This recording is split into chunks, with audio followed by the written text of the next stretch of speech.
कभी सोचा है कि किसी बहस के बीच में ऐसा क्यों होता है, जब दोनों ही पक्ष पूरे यकीन में होते हैं कि वही सही हैं और ऐसा लगता है कि सामने वाला बात समझ ही नहीं पा रहा।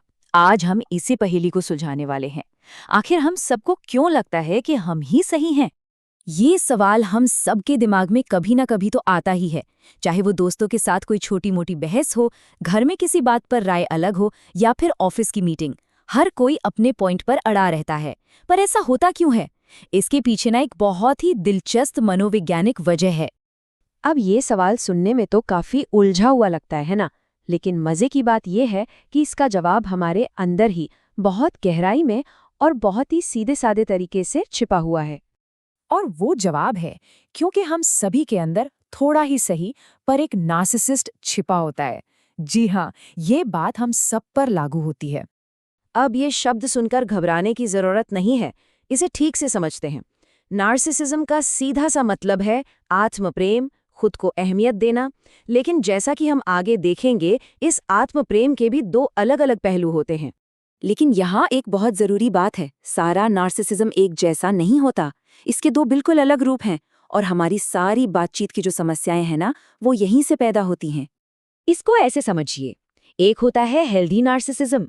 ये हमारे आत्मविश्वास की नींव है, जो हमें बताता है हाँ मैं काबिल हूँ। ये हमें आगे बढ़ने की हिम्मत देता है। लेकिन दूसरी तरफ है गहरा नार्सिसिज्म, जो एक नाजुक बुलबुले की तरह है। बाहर से तो बहुत मजबूत लगता है, पर जरा सी आलोचना की चोट लगते ही टूट जाता है। और यहीं पर कोई भी इंसान किसी भी अलग नजरिए को अपने ऊपर एक हमले की तरह देखने लगता है। तो जब ये गहरा नार्सिसिज्म किसी बातचीत पर हावी हो जाता है, तो फिर होता क्या है? ये हमारे कम्युनिकेशन की जड़ों को ही काट देता है। ये हमारी बातचीत का सबसे बड़ा दुश्मन बन जाता है। चलिए देखते हैं कि ये असल में होता कैसे है। जरा उस पल के बारे में सोचिए जब कोई आपके किसी आइडिया या काम पर सवाल उठाता है। अंदर से एक अजीब सी बेचैनी होती है ना? हम फौरन अपनी ढाल ऊपर कर लेते हैं और बातचीत की असली लड़ाई बस वहीं से शुरू हो जाती है। हमारे अंदर से सबसे पहली आवाज क्या आती है? यही कि मैं गलत नहीं हो सकता। हम तुरंत अपना बचाव करने लगते हैं और अपनी बात को सही साबित करने के लिए तर्क ढूंढना शुरू कर देते हैं।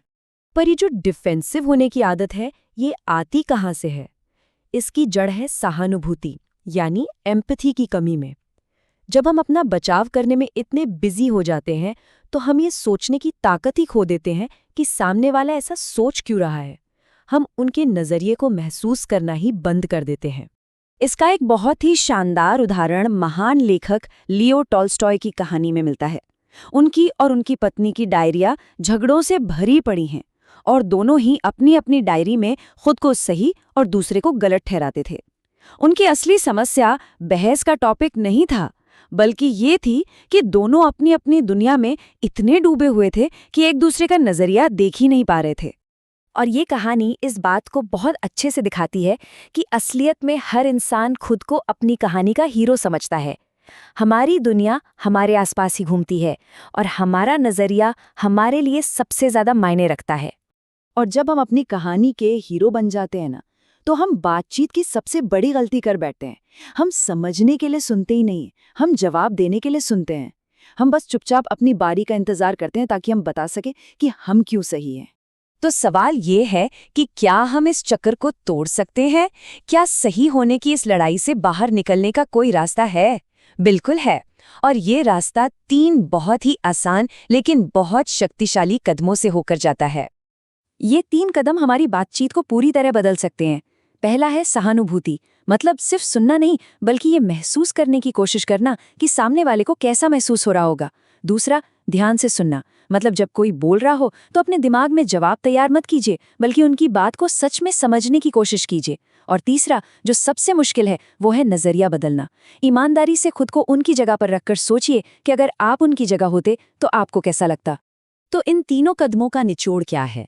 ये एक शतरंज के खेल की तरह है, जहां सिर्फ अपनी अगली चाल के बारे में नहीं सोचना है, बल्कि सामने वाले के नजरिए को भी समझना है। ये अपने फोकस को मैं सही हूं से हटाकर वो ऐसा क्यों महसूस कर रहे हैं पर लाने की एक कला है। और चलिए इस विश्लेषण को एक बहुत ही शक्तिशाली विचार के साथ खत्म करते हैं। जब आप दूसरों को समझने की सच्ची कोशिश करते हैं ना, तो एक कमाल की चीज होती है। दुनिया आपको समझने लगती है।